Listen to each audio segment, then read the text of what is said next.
प्रिय संस्कृत मित्राणी, नमः संस्कृता। R K Sanskrit study में आप सभी भाइयों का हार्दिक स्वागत अभिनंदन करते हुए आज हम महाकवि भर्तृहरि द्वारा वीर रचितम नीति शतकम और नीति शतकम में हम लोग वाचन कर रहे हैं इस समय कर्म पद्धति। नीति शतकम महाकवि भर्तृहरि द्वारा मुक्तक महाकाव्य है और यह 10 पद्धतियों में विभक्त है। तो हम लोग अंतिम पद्धति अर्थात कर्म पद्धति में श्लोक नंबर 93 का वाचन करेंगे। इससे पूर्व अर्थात इससे पहले हम लोग जो कर्म पद्धति शुरू की श्लोक नंबर 52 में, श्लोक नंबर 92, तो 92 में उन्होंने कर्म की महत्ता को बताया और इसमें भी अब कर्म के महिमा को बताएंगे। अर्थात यह 10 श्लोकों तक अब हमें कर्म के महिमा के बारे में बतलाएंगे। 10-11 श्लोक आते हैं एक पद्धति में, तो कर्म के महिमा को बतलाएंगे, कर्म की महिमा कितनी होती है। इससे पहले अध्याय पद्धति में भाग्य की महिमा को बतलाए। इसमें पूरे श्लोक में शार्दूल विक्रीडित छंद है और यह शार्दूल विक्रीडित छंद में ही यह श्लोक निबद्ध है। इस श्लोक में कवि जी अब कर्म को प्रधान बताते हुए अब कर्म की महिमा की व्याख्या करते हैं। तो आइए वाचन करते हैं यह शार्दूल विक्रीडित छंद में नीति शतकम के कर्म पद्धति का। तो ब्रह्मा एन कुलालवः नियमितो ब्रह्मांड भांडोदरे बेश्रुवेन दशावतार गहने क्षेप्तो महासंकटे रुद्रो एन कपाल पाणिपुट के भिक्षाटनम सेवते सूर्यो भ्रमयति नित्यं मेव गगने तस्मै नमः कर्मणे। तो अब तक हम नीति शतक को वाचन करते करते 93 श्लोकों तक आ गए हैं। तो अधिकांशतः हम लोगों ने देखा कि जो कवि जी को कहना है वह अंतिम पंक्ति में कह रहे हैं या अंतिम पंक्ति के आधी पंक्ति में कह दे रहे हैं। उसके बाद वह ऊपर की लाइनों को किसी मुहावरा से, किसी कहानी से, किसी एग्जाम्पल से जोड़ करके वह सिद्ध कर दे रहे हैं। मित्रों, यह मुक्तक काव्य है, इसमें एक एक श्लोक स्वतंत्र होता है और वह दूसरे श्लोक से उसमें किसी का मतलब नहीं होता है, वह दूसरे श्लोक से कोई ताल्लुकात नहीं रखता है। तो इसमें अब कवि जी कह रहे हैं कि तस्मै नमः कर्मणे, तस्मै कर्मणे नमः, अर्थात मैं उस कर्म को नमस्कार करता हूं, उस कर्म को प्रणाम करते हैं। तो उस कर्म कौन सा है? तो जो कर्म आप हम सब करते हैं कि कर्म प्रधान कहे जगिरा खा, तो जगत में जो कर्म होता है वही प्रधान होता है। उसी कर्म को यह कह रहे हैं कि मैं ऐसे कर्म को, प्रधान कर्म को मैं प्रणाम करता हूं। और इसमें कह रहे हैं कि जो तस्मै देखें चतुर्थी है, नमः कर्मणे में भी चतुर्थी है। तो इसमें अत्र नमः शब्द योग च का होता है स्वस्ति स्वाहा स्वधा अलम वसत के योग में चतुर्थी विभक्ति का प्रयोग किया जाता है। तो इति सूत्रेण चतुर्थी विभक्तिया, अर्थात इसमें चतुर्थी विभक्ति लगी हुई है। नमः के योग में चतुर्थी विभक्ति लगी हुई है। तो कह रहे तस्मै नमः कर्मणे, मैं उस कर्म को नमस्कार करता हूं। अब नमस्कार करने के बाद कह रहे हैं क्या? एन जो ब्रह्मा अर्थात ब्रह्मा जी को ब्रह्मांड भांडोदरे कुलाल अवनियमितो, जो कर्म को बता रहा है कि जो ब्रह्मा को यह ब्रह्मांड भांडोदरे, और भांडोदरे मतलब होता है बर्तन, ब्रह्मांड माने हमारा पूरा यह जो सृष्टि है उसके बारे में बताते हुए कह रहे हैं कि जिन्हें ब्रह्मा को संपूर्ण ब्रह्मांड की, चाहे कोई भी चर अचर जीव जगत जो भी हो, भूतल हो, पाताल लोक हो, आकाश लोक हो, तीनों का जो रचना करने का काम किए हैं, जो रचना करते हैं, उनको नियुक्त किया गया है। कह रहे का नियमितो, उनको नियुक्त किया है। किस रूप में? तो कह रहे हैं कि कुलालव। अच्छा, कुलालव मतलब होता है कुंभार। तो कह रहे कि जो या जिसने ब्रह्मा को, पहले बताया कि तस्मै नमः कर्मणे, मैं उस कर्म को नमस्कार करता हूं। फिर कह रहे हैं कि जिसने ब्रह्मा को भी ब्रह्मांड रूपी इस संसार के बर्तन को बनाने के लिए कुलाल लव नियमितो, अर्थात कुंभार के जैसे उसे नियुक्त किया है। नियुक्त किया है। किसको? ब्रह्मा जी को।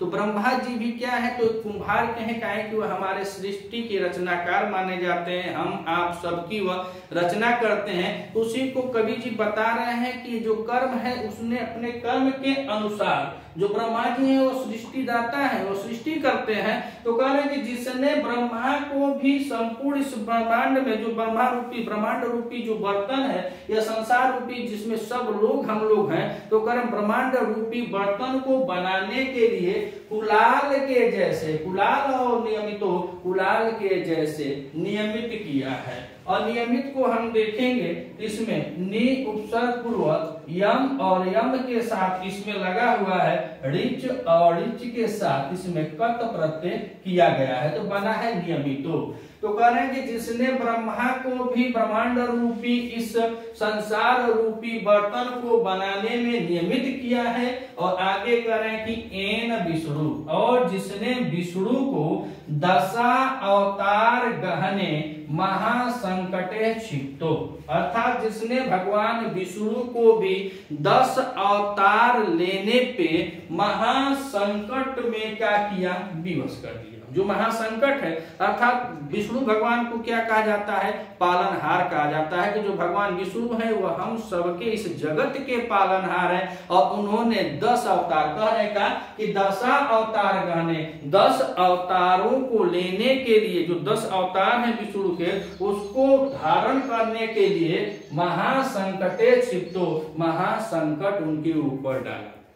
जब जब बताते हैं कि जब जब पृथ्वी पर अधर्म बढ़ता है, जब जब पृथ्वी पर बुराई बढ़ती है, जब जब पाप बढ़ता है, तो भगवान किसी न किसी रूप में आकर के उसका नाश करते हैं। वही बता रहा है कि एन विष्णु, एन मतलब यही कर्म, एन मतलब यही कर्म जो है, यही कर्म भगवान विष्णु को 10 अवतार गहने महासंकटे क्षिप्तो, अर्थात 10 अवतार को लेने में महासंकट डाला। कि आप 10 अवतार लें, जैसे रामा अवतार हुआ, कृष्णा अवतार हुआ, वराह अवतार हुआ, मत्स्य अवतार हुआ, ऐसे भगवान विष्णु के 10 अवतार हुए। और वही 10 अवतार को कौन मजबूर कर रहा है? तो यह कर्म कर रहा है। कि कर्म जो है वही भगवान ब्रह्मा को, जो सृष्टि के रचयिता है, उनको कैसे नियुक्त किया है? तो कुम्हार के जैसे। और एन, जिसने, यही कर्म जिसने भगवान विष्णु को 10 अवतार लेने के लिए, 10 अवतार लेने के लिए भगवान विष्णु को क्या करता है?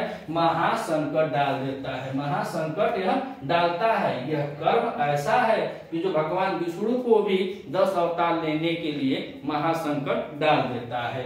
फिर नीचे करें एन, यही जो कर्म है कि जिसने रुद्रो अर्थात भगवान शिव को, कह रहा है कि जिसने रुद्रो अर्थात भगवान शिव को कपाल पाड़ी पुट के भिक्षाटनम सेवते, कपाल पाड़ी अर्थात कपाल में जो मनुष्य का सिर होता है उसको कह रहे हैं कि जो नरमुंड, जो कपाल पाड़ी, जो अपने नरमुंड को अपने हाथों में पुटके माने पात्र के जैसे सेवते माने धारण करके भिक्षाटनम, भिक्षा मांगते हैं। जो लोग होते हैं, नहीं लोग कहते हैं कि हम लोग भस्म रमाते हैं। यही महाकुंभ का आया था तो बड़े बड़े नागा साधु आए थे, इतना आसान नागा और इतना सब होता। तो यहाँ पे यह कवि जी यह नहीं बताते कि यह जो कर्म है ना, यही कर्म जिसने भगवान रुद्र को भी नरमुंड लेकर अपने हाथों में भिक्षा मांगने पे मजबूर कर देता है। जो लेकर के भिक्षा मंगवाता है कौन? यही कर्म है। और यह अघोरी पंथ में आता है। जो अघोरी पंथ में जो ऐसे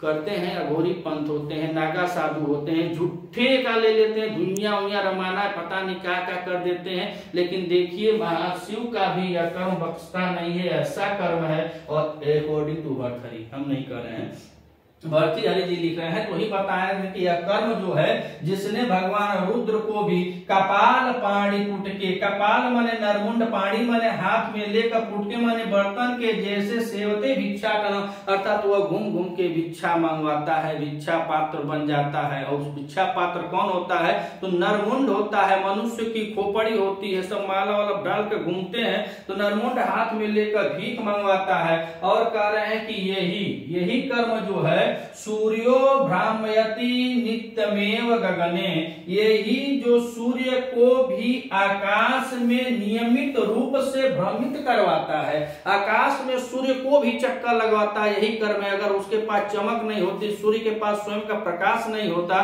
तो वह उसका दायित्व नहीं होता कि संपूर्ण जगत को प्रकाशित करता।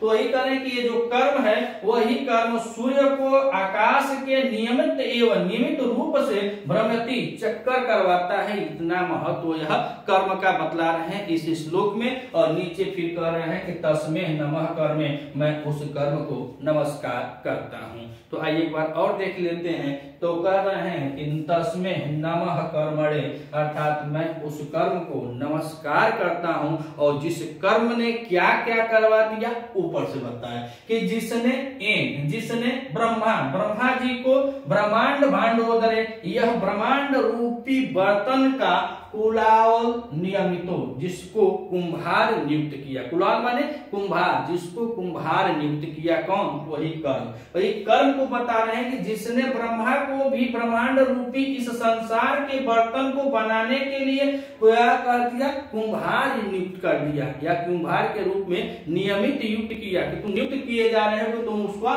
सृष्टि करोगे। और फिर कह रहे कि जिसने भगवान विष्णु को 10 अवतार कहने 10 अवतार लेने का महासंकटे चित्तों में डाला, जिस पर विष्णु भगवान पर भी 10 अवतार लेने का महासंकट डाला। कौन? यही कर्म ही बता रहा है कि भगवान विष्णु पर 10 अवतार लेने का महासंकट को डालता है। और यही कर्म आगे क्या करता है?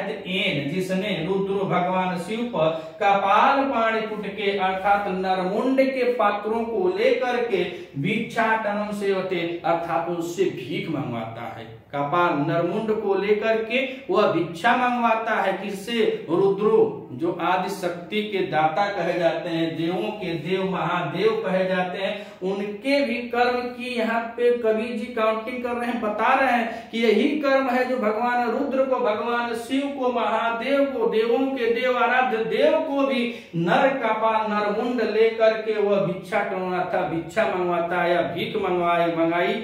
और बता रहा है कि यही कर्म जो है जो सूर्य है गगने आकाश में नियत एवं भ्रमति, नियमित रूप से रोज चक्कर लगवाता है। यह कर्म जो है यह सूर्य को भी रोज इस संसार में चक्कर लगवाता है। वो आकाश में चक्कर लगाता रहता है, गगन में चक्कर लगाता है, सबको प्रकाशमान करता है। इससे महान कर्म को तस्मै नमः कर्मणे, ऐसे महान कर्म को मैं नमस्कार करता हूं। तो उसी तरह मैं भी आप लोगों को नमस्कार करता हूं कि अगर आप लोग चैनल पे नए हैं तो चैनल को सब्सक्राइब कीजिएगा, वीडियो अच्छी लगे वॉच कीजिएगा, वीडियो जब अच्छा लगे तो अधिक से अधिक शेयर कीजिए, कमेंट कीजिएगा। मिलते हैं अगले वीडियो में, तब तक के लिए नमः संस्कृता।